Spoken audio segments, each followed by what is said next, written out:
We can do it in New York. Listen, Judd Apatow, I know you're listening. Is a great story. Right. You know, get it out there. You know, we'll see. Well, it'll be a great sitcom on HBO. So it'll be edgy. God, you're hyping up this fictional thing that's never going to happen. Now I'm excited about it. That's all I have in my life too. That's how I do. That's how I do it. Yeah. Whatever thing I'm going to give up, she stands behind me and gives me that speech. So yeah, no, that's precisely what I do. Can you call me every day and tell me that? I'm going to start sending you weird messages on Twitter, I'll tell you. I'm for it. I think we found how we're going to monetize this. Amy, you're just going to start doing special requests for people. I'm just going to say nice things to people? I'll do it. That seems fine. That seems fully acceptable. Yeah, totally. It's your new career. Actually, I don't know that it could be my career, but there's another comedian named Josh Gondelman who we interviewed here on the podcast, but he does stand-up and writes for TV and stuff like that. Mm-hmm. And occasionally on Twitter, he puts out a tweet that says, like, if anybody needs a pep talk, let me know. And any person, whether he knows them personally or not, can say, yeah, I need one. And he just sends them back like a nice little message where it's all like, and you know what's sweet? I know he goes and reads their Twitter bio and then gives them something slightly personalized. Yeah. Because that's how I met him the first time. I saw the pep talk thing and I was like, yeah, I need a pep talk. And he wrote like a little thing that was clearly referencing the part of my bio that was like, I teach comedy. And he's like, you're out there teaching great minds, making them feel good. I'm like, yeah, I am. You're right. Yeah, I'm way too selfish and negative to do that. So if you want to be sad, reach out to me on Twitter. And I'll make you really sad. Just roast on demand. No, I don't want to be sad. I'm not sad. No, that's why I do improv, because it's like, you know, fairy tales and sparkles and lots of hugs. You know, it's funny. Greg and I always talk about improv, and that's something that I can't do, man. I'm sure you can. Have you actually? It's not for me. I'm just not good at it. Oh, well, you know, I'm 3 years in now. I still don't think I'm good, so keep going. Yeah. I've been teaching people for 6 years now, and I don't know if I'm very good, but I've made some great improvisers. I'm sure you are. It's just that artist doubt, right? And we kind of always have that. Well, I mean, I have that voice in my head, and in fact, in my improv classes, I talk about it directly. Even in the workshops that I teach, it's like the first thing that I say to every new class I'm teaching. I'm like, all right, let's all acknowledge right now that there's a voice in our head telling us that we're dumb all the time. You got it? Yeah, I got it too. So let's, as a group, every time we're together in this room, let's just resolve not to listen to that voice. During these 2 hours, that voice is like verboten. We're not listening. That guy's dumb. That voice doesn't know nothing. We're going to try and have fun and do that kind of stuff. And people are always, like, I had a student afterwards that was like, I don't think I've ever had anyone, like, literally acknowledge to me that was a real thing. And I was like, yeah, it is. Everybody's got it. Once again, pep talks. You're doing pep talks to me. Well, there's something good about, acknowledging that we all have the same, sadness, as opposed to, like, I'm alone, I'm the only one, everyone's happy. Like, reading people's curated fucking Facebook profiles that are just like mine, for instance. Mine is nothing but positive stuff. It's just like, having a great day. Especially now that I have the baby, I'm like, look at this cute baby. I never have to say anything about myself ever again. Just, post about your kid. Oh, you know what's funny? Talking about people's kids on Facebook, I immediately unfollow you. I don't want to see your kid. If anybody puts a picture of their kid on Facebook, you get unfollowed. I don't give a fuck about your life or your family. Sorry. I only want comedy news, sports things, or police stuff. That's it. I don't want to read. I don't want to see fucking happy families. So I want to see sad things or funny things and sports related things. Depending on your view of families, that's a sad thing for some people. Yeah, I mean, I know people that have totally unfollowed their entire family, and then, what was it, one of the comics that we had on here, Mac Blake, was talking about how he, like, curates what happens in his, like, in the news feed so that he doesn't have to look at certain things. And I was like, teach me. I was like, mine's just a bunch of bullshit. Yeah, I'm just out now. I'm done. Yeah. 32 days in, I think. You're 32 days off of Facebook? Yeah, but like not actually scrolling. If somebody tags me, you go look at it, but that's it? Because I have to still look at all this comedy shit. Yeah. Look at it like you're getting off heroin. It's like you start the methadone, so you start the methadone. You just look at the tags, and then slowly, after that, bam, you're clean and sober. Oh, I thought you were gonna say Twitter was the methadone. I was like, Patrick, get on Twitter. No. Twitter's free-based crack. Yeah, it is. I mean, it's hard to get off social media now because, like you're saying, it's the tool we use, and it's the tool other people are using to try to get a hold of me to do things. So it's like I can't get off of it. But oh my god, I hate business correspondence. On Twitter, What was that? Yeah. I said so many people reach out to us on Twitter and social media, going like, "Hey, you guys want to do this? Hey, you want to do that?" Right. Yes. You gotta keep in it. It's just ugh. Yeah. Well, also, anyone who's anti-law enforcement gets fucking immediately unfriended off any social media. That makes sense, man. It makes a lot of sense. Immediately, gone. It's totally fine. You don't have to look at my pictures of my baby. I'm really just hiding behind him all the time anyway. I'll never...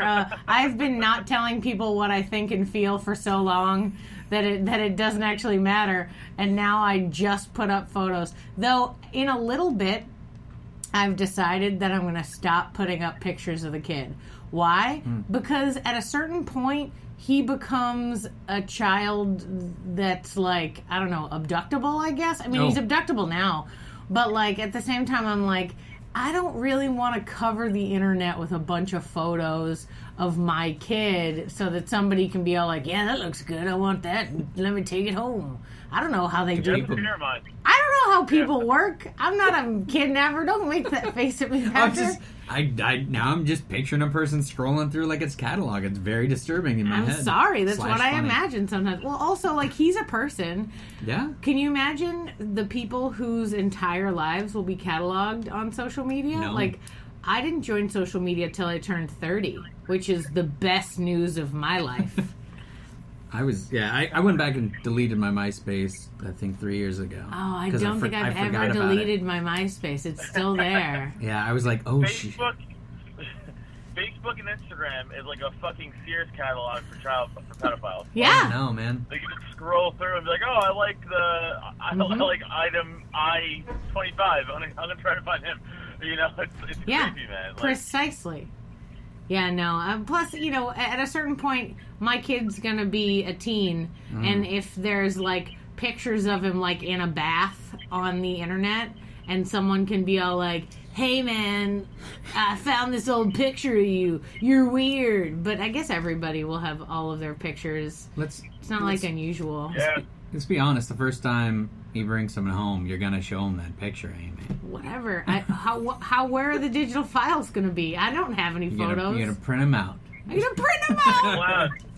The cloud. In the cloud, man. In the cloud. You'll plug directly in. Get the cloud. I don't believe in the cloud. No. I want to live in a cabin in the woods, far away from the internet. It's real nice. And never speak to people. You don't live in a cabin in the woods. No, but I took a nice vacation to Alaska, and that was good enough. Highly recommend it. They have these fake log cabin things that they sell just outside of the city. Oh, I've seen them, yeah. And I want them. Chris and I want to buy them so bad. We want to, buy a plot of land just outside of the city in the, there's no lights here, right. The stars are your only nightlight situation, and put a bunch of log cabins on there and just be like, this is where we live! Oh, no. Yeah, no, I'm good. I'm good with, a house. You like the electricity and stuff? All right. I mean, that's I like watching TV and playing video games and, watching movies. I'm okay with that. I like electricity. I wouldn't move anywhere without the AC.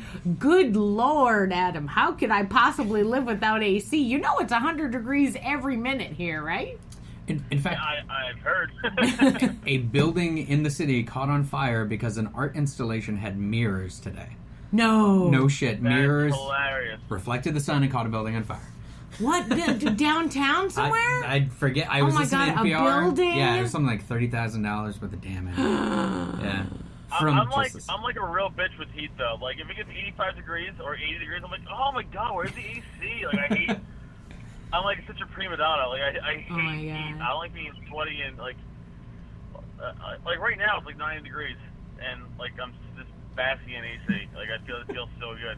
So funny. 80 degrees, I'd put a sweater on, Adam. I'd wear a sweater. That's what I'd be wearing.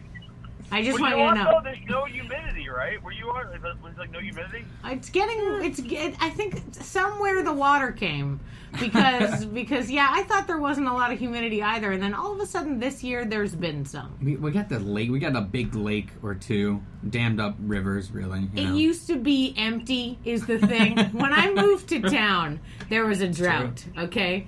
And when you went to the lake, it was like a post-apocalyptic like vision of the world. You'd go to a lake, and it would just be a dry, craggle ground, like hole in the ground. With a boat that had been put out there when the water was high. Yep, yeah. And it's just standing in the middle. Now. Yeah, absolutely, that's how it works out.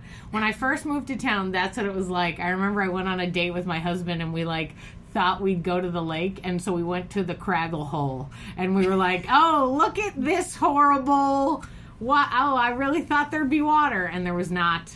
But recently there's been a lot of rain, so now there's all this damn water in the lakes, and then it makes it humid. Boo. What, like life? Boo water. I'm against water in general. I like it when it's dry.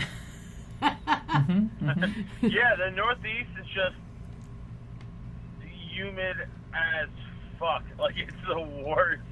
I know. It sucks. It's a goddamn ocean. Oh yeah, man. Stupid ocean. Or anything. I know, dumb ocean. What are you doing there? No, You're just separating me from being able to walk to Portugal. Get out of there. I just want to be on a 40-day walk. Yeah, I was thinking about how long that walk was. It's like a 40-month walk. Yeah. I'd take a car if it were dry. Guys, come on. Oh, you're guys. Right. You're right. People used to die walking from goddamn Oregon to Washington State. You're gonna make it across 3,500 miles. All right, it used to be called the Oregon Trail. It'll be called the Portugal Trail, and I will walk. I'll get a horse-drawn carriage, and I'm going to go real slow. Real slow? Well, from log cabin to log cabin. If the Oregon Trail taught me anything, you're going to die of dysentery. I knew that was going to happen. Damn it! I learned not to pack only sugar. That was always my mistake as a child. Don't. I packed just sugar. Yeah. That's a hilarious child problem. I was an idiot. I like the idea that a child would do that.